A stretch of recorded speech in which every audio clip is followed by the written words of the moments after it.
नमस्कार दोस्तों, स्वागत है आपका मेरी YouTube चैनल जीएस प्लैनेट पर। आज हम लोग 31 जुलाई और 31 जुलाई और 1 अगस्त दोनों की महत्वपूर्ण खबरों को देखेंगे। कल मैंने किसी कारणवश लेक्चर अपलोड नहीं कर पाया था, ठीक है। अभी भी मैं यहाँ इलाहाबाद में हूँ और मेरे फादर इन लॉ का केस काफ़ी क्रिटिकल है, फिर भी उसमें देखा जा रहा है, लेकिन वो मेरा पर्सनल मैटर है। मैं बहुत जल्द आपको क्लास में मिलूंगा और लेक्चर जितना हो सके मैं कोशिश कर रहा हूँ कंटिन्यू करने की, ठीक है। अगर कहीं कोई इस बीच इरेगुलरिटी दिखती है तो उसके लिए क्षमा करना, ठीक है। तो आज का देखते हैं पहला प्रश्न। ज़्यादा क्वेश्चन आज थे नहीं क्योंकि आज संडे है, संडे को ज़्यादा क्वेश्चन आते नहीं हैं क्योंकि ज़्यादातर सरकारी काम होता नहीं है। फिर भी जो भी हुआ है देख लेते हैं, ठीक है। कलर चेंज कर देते हैं थोड़ा सा, ठीक है। तो पहला क्वेश्चन है कि हाल ही में भारत ने किस देश की नई नौसेना के साथ कॉर्पेट, ये नाम याद रखिएगा, कोड वर्ड है, कॉर्पेट नामक संयुक्त गश्त किया है। गश्त का मतलब होता है पेट्रोलिंग, इंग्लिश में बोलते हैं क्या, पेट्रोलिंग। पेट्रोलिंग का मतलब होता है कि भैया कि जो सागर है, सागर के अंदर लगातार जो है क्या करना, घूमते रहना, ये देखना कि कोई बाहर से या इलीगली तरीके से कोई काम नहीं हो रहा है या इलीगली तरीके से कोई अपनी सीमा में एंटर नहीं कर रहा। इस तरह का संयुक्त अभ्यास किया गया है, ठीक है। Recently India conduct coordinated patrolling with which country named as CORPAT. ये कॉर्पेट पूछेगा, यही आपका याद होना चाहिए बस। कॉर्पेट किस देश के साथ हम करते हैं, इतना भी याद रखते हो तो भी काफ़ी है। तो ये सही आंसर है क्या, इंडोनेशिया। इंडोनेशिया के साथ हमने अभी कोऑर्डिनेटेड पेट्रोलिंग किया है। कहाँ पे, इंडियन ओशन में। कहाँ पे किया, इंडियन ओशन, क्योंकि इंडियन ओशन में इंडिया और इंडोनेशिया दो महत्वपूर्ण देश हैं, तीनों ने मिलकर एक कोऑर्डिनेटेड पेट्रोलिंग की है। समझ में आ रहा है, क्लियर है। बाकी ये पढ़ लेना, ये 36वां एडिशन था, कभी मान लो भूल लिया जाता है। ये 35वां नहीं, ये 36वां था। काफ़ी वर्षों से हम इसका दोनों देश एक दूसरे के साथ इस तरह के जो है संयुक्त अभ्यास कर रहे हैं। एक और चीज़ बता दें आपको कि इसके साथ इंडोनेशिया के साथ हम और भी जो अन्य अभ्यास करते हैं वो भी नोट कर लीजिएगा, 1 मिनट, ठीक है। कौन कौन करते हैं, देखिए। इंडोनेशिया के साथ ये एक हो गया कॉर्पेट। कॉर्पेट किस तरह का है, पेट्रोलिंग है, ठीक है, साथ साथ पेट्रोलिंग करेंगे, ठीक है। एक कोड वर्ड है गरुण। क्या है बच्चा, गरुण। गरुण किस तरह का है, गरुण शक्ति, सॉरी, क्या है, गरुण शक्ति। ये हमारा आर्मी, जो हमारे आर्मी का मतलब समझ है, थल सेना के साथ संयुक्त अभ्यास है, ठीक है। गरुण शक्ति के बाद अगला है जो इम्पॉर्टेंट है, जो इंडोनेशिया के साथ किया जाता है, ये कॉर्पेट और गरुण शक्ति, ये जरूर याद रखिएगा, ठीक है। गरुण शक्ति और क्या कहते हैं, कॉर्पेट, याद रखिएगा, ये एग्जाम में पूछ लिया जाता है। इंडोनेशिया की लोकेशन देख लेते हैं बच्चा। इंडोनेशिया एशिया में हिंद महासागर का महत्वपूर्ण द्वीप है। ये देखिए, आपको वर्ल्ड में दिख रहा होगा।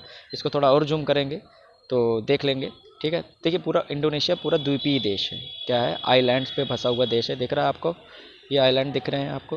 देखिए, ये पूरा रेड रेड कलर का आपको जो दिख रहा है, यही है पूरा इंडोनेशिया। इसमें बहुत सारे 20,000 द्वीप हैं सब मिला के, लेकिन इसमें जो 3 सबसे महत्वपूर्ण है वो आपको याद होने चाहिए क्योंकि वही एग्ज़ाम में पूछता है, ठीक है।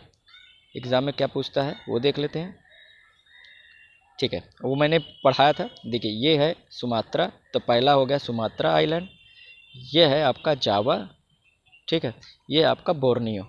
तो 3 आपके महत्वपूर्ण आइलैंड है। ये आइलैंड है किसके, इंडोनेशिया का। इसमें सबसे बड़ा सबसे महत्वपूर्ण कौन सा है, सुमात्रा। सुमात्रा सबसे ज़्यादा पूछा जाता है। एक और चीज़ जो पूछा जाता है वो ये पूछा जाता है बच्चा कि यहाँ पे बहुत सारी जल संधियाँ हैं। जल संधि का मतलब स्टेट, इसे इंग्लिश में क्या बोलते हैं, स्टेट, और हिंदी में बोलते हैं जल संधि। स्टेट जल संधि वह जल राशि होती है। It is a water body which connects 2 water bodies and which separates 2 different land. अगर मतलब समझे कि 2 लैंड को अलग करेंगे और 2 सागर को जोड़ेंगे, तो किसको किसको जो अलग कर रहे हैं। पहले देखो, ये आपका मलेशिया है, तो मलेशिया को अलग कर रहा है एक स्टेट, और सुमात्रा को। तो ये जो यहाँ बीच में एक आपको दिख रहा है नैरो बेल्ट, यही है क्या, ये मलक्का, ठीक है। एग्जाम में बहुत बार पूछा गया कि मलक्का जल संधि जो है किन 2 देशों के बीच में है, तो इंडोनेशिया और मलेशिया के बीच में है। इंडोनेशिया में कहाँ, सुमात्रा और मलेशिया के बीच में है। ये एग्जाम में बहुत बार पूछा गया। एक यहाँ पर है जावा, ये इतना इंपॉर्टेंट नहीं है, मलक्का जरूर याद रखिएगा। इसके अलावा एक महत्वपूर्ण यहाँ ज्वालामुखी है एग्जैक्टली इस जगह पर, उसका नाम है, एग्जाम में पूछ लिया जाता है, क्राकाटोवा। क्या नाम है, क्राकोटोवा, ठीक है। क्राकाटोवा या क्राकोटोवा बोल देते हैं एग्जाम में। ये इंडोनेशिया का महत्वपूर्ण क्या है, जो है ज्वालामुखी है। तो फिर से देख लेते हैं जो मैंने लिखा, कैपिटल क्या है, जकार्ता। क्या है, जकार्ता। और अगला प्रस्तावित है कालीमंटन, क्योंकि अब प्रस्तावित है मतलब समझ रहे हो, आगे जाके ये इसकी राजधानी होने वाली है, ठीक है। और इम्पॉर्टेंट आइलैंड मैंने बता दिया, Sumatra, Java and Borneo. Volcano हो गया क्राकाटोवा। जल संधि हो गया मलक्का। मलक्का के बाद जो है जावा, ये इंपॉर्टेंट है, ये पूछ लिया जाता है। तो ठीक है, ये था इंडोनेशिया। अच्छा, एक और चीज़ इंडोनेशिया की जो पूछी जाती है वो करेंसी।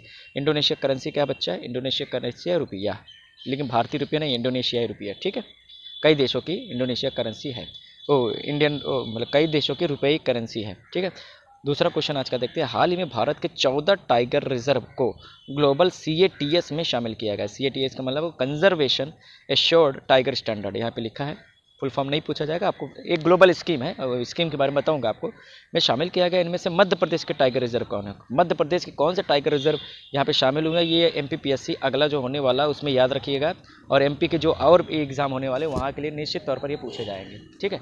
नेशनल में भी पूछे जा सकते हैं, लेकिन उसमें कुल 14 है, वो 14 के 14 याद रखिएगा, ठीक है।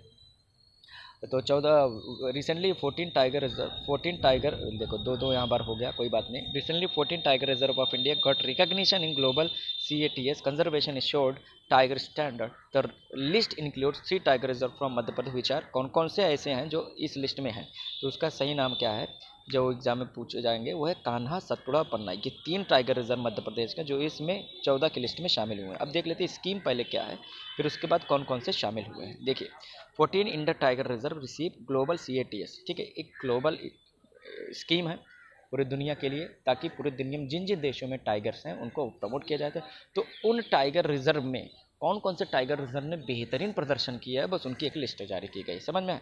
तो बहुत सारे हैं, देख लीजिए, ये लिस्ट मैंने दी है, पढ़ लीजिएगा, ठीक है। आप जिस राज्य के हो वहाँ के पूछे जाए। जैसे अगर यूपी में हो तो यूपी में जो टाइगर रिजर्व है दुधवा इस लिस्ट में, तो आपको यूपी का दुधवा याद रखना चाहिए। MP का हो तो आपको MP का याद रखना चाहिए। राजस्थान है तो राजस्थान का याद होना चाहिए। 14 बाघ कौन कौन से हैं देखो, सबसे पहले इसमें असम के 3 हैं, मानस, काजीरंगा और ओरांग, ये शामिल हो। मध्य प्रदेश के सतपुड़ा, कान्हा और पन्ना।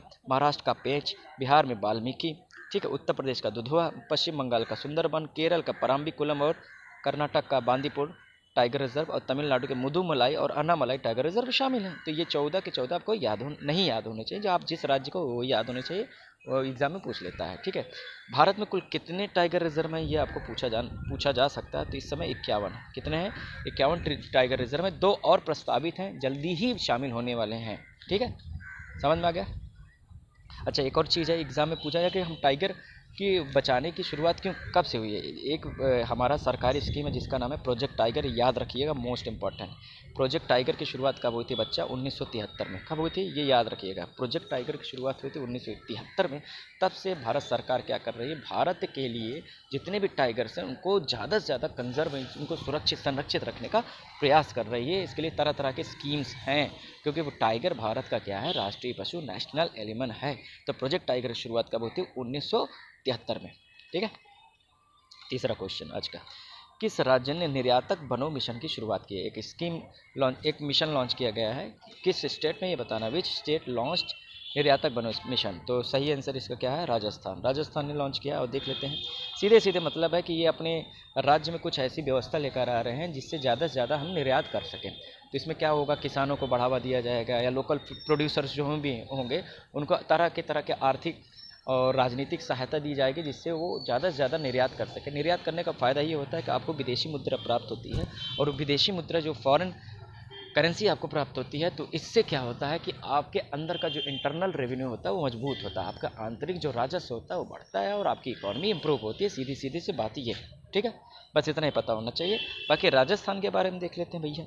राजस्थान, ये आपका मैप है, तो इसके कौन कौन से राज्यों से घिरा है देखिए, आपको यहाँ पे एग्जैक्टली ये दिख रहा होगा। थोड़ा सा बड़ा कर लेते हैं, झुमझुमुआ देते हैं एकदम से, ठीक है। तो राजस्थान उत्तर से शुरू करते हैं, तो पंजाब, ठीक है। सबसे पहले आपका आएगा कौन? पंजाब, ठीक है। पंजाब इसके किनारे पाया जाता है। पंजाब के बाद हरियाणा, फिर यहाँ उत्तर प्रदेश, और जो थोड़ा सा वो कर देते हैं क्योंकि तो उत्तर प्रदेश के बाद जो है आता है आपका मध्य प्रदेश आता है गुजरात। तो गुजरात, मध्य प्रदेश, उत्तर प्रदेश, हरियाणा, पंजाब, तो ये 5 राज्यों से घिरा हुआ। और इधर से दिख रहा है ये इधर अपना शांतिप्रिय पड़ोसी मुल्क है, जिसका नाम है पाकिस्तान। कभी कभी एग्जाम में पूछ लिया जाता है कि भारत पाकिस्तान की जो सीमा है उसका सर्वाधिक हिस्सा किस राज्य में है, तो इसका सर्वाधिक हिस्सा राजस्थान में है। और भारत पाकिस्तान की सीमा को क्या कहा जाता है?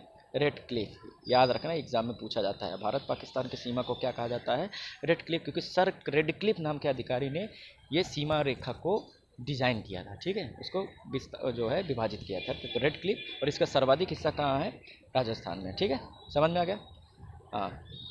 अच्छा, और भी है राजस्थान के बारे में, ठीक है। इसका कैपिटल क्या है? जाहिर सी बात है जयपुर। जयपुर किस नाम से फेमस है? राजा जय सिंह, राजा जयसिंह कौन थे? राजा जयसिंह ये मध्य काल के बाद आधुनिक काल की जब शुरुआत हो रही थी तो ये राजा जो है आम्बेर के राजा थे। आम्बेर जयपुर का पुराना नाम है, इन्हीं के नाम पे जयसिंह के नाम पर जयपुर नाम रखा गया है। साइंस में इनका बहुत ज़्यादा कंट्रीब्यूशन था। जय सिंह से एक क्वेश्चन, 2-3 क्वेश्चन हिस्ट्री से पूछे जाते हैं, नोट कर लीजिएगा। जय सिंह का सबसे पहला क्वेश्चन है कि जो जयपुर, दिल्ली या अन्य जगहों पर क्या बनाया गया है? जंतर मंतर। ये बहुत ज़्यादा पूछा जाए। जंतर मंतर का निर्माण किस भारतीय राजा ने करवाया था? तो जय सिंह ने करवाया था। ये जयपुर में भी है, दिल्ली में भी है और उज्जैन में भी है, ठीक है। तो जंतर मंतर में क्या है? यंत्र और तंत्र के माध्यम से उस ज़माने में जो तिथियां ज्ञात करने की एक तरह का एक कह सकते हैं ज्योमेट्री का इस्तेमाल करके कैसे सूर्य का एंगल बनता है, इस तरह की चीज़ें आप जाके देखिएगा तो समझ में आएगा, ठीक है। जंतर मंतर पूछा जाता है जय सिंह से। और जय सिंह से एक और हिस्ट्री में क्वेश्चन बनता है, पुरंदर की संधि। क्या बच्चा? Treaty of Purandar. तो अभी ये क्या हो गया? इतिहास जिनको पढ़ा है वो तो ठीक है, जिन्होंने नहीं पढ़ा है समझिए। एक संधि है, ये किसके किसके बीच हुई थी? जय सिंह के बीच हुई थी और शिवाजी के बीच हुई थी। तो ये महान राजा भारत के हैं, शिवाजी और जय सिंह के बीच हुए थे। जय सिंह ने क्या किया था? औरंगज़ेब का प्रतिनिधित्व किया था। तो इस संधि को करने के लिए औरंगज़ेब को भेजा, औरंगज़ेब ने किसको भेजा था? जय सिंह को भेजा था। तो जय सिंह औरंगज़ेब के प्रतिनिधि के रूप में आए थे और शिवाजी के साथ उन्होंने संधि की थी। पुरंदर की संधि किसके किस बीच हुई ये पूछा जाता है। और पुरंदर की संधि कब हुई थी? 1665 में हुई थी। कब हुई थी बच्चा? 1665। ये इतिहास का फेवरेट क्वेश्चन है, पूछा जाता है। क्लियर है? ठीक है। राजस्थान के बाद आज का अंतिम क्वेश्चन देखते हैं कि हाल ही में मध्य प्रदेश के किस टाइगर रिजर्व, देखो ये क्वेश्चन रिपीट लग रहा होगा लेकिन रिपीट नहीं, हाल ही में मध्य प्रदेश किस टाइगर रिजर्व को नेटवेस्ट ग्रुप अर्थ हीरोज अवार्ड मिला है? Recently which tiger reserve of Madhya Pradesh got NatWest group earth heroes award. एक तरह का अवार्ड है कि टाइगर प्रोटेक्शन में इस टाइगर जो है, इस टाइगर रिजर्व ने बेहतर कार्य किया है, तो उसका नाम है सतपुड़ा। क्या है? सतपुड़ा। अभी हमने देखा था 3 शामिल किए गए हैं, ग्लोबल रिकग्निशन मिला, उनमें से एक जो है अवार्ड जीता है नेटवेस्ट ग्रुप अर्थ अवार्ड। ये यूरोप की एक संस्था है नेटवेस्ट, और उसने ये जो है टाइगर कंजर्वेशन, टाइगर प्रोटेक्शन में सतपुड़ा टाइगर रिजर्व को ये अवार्ड दिया है, ठीक है।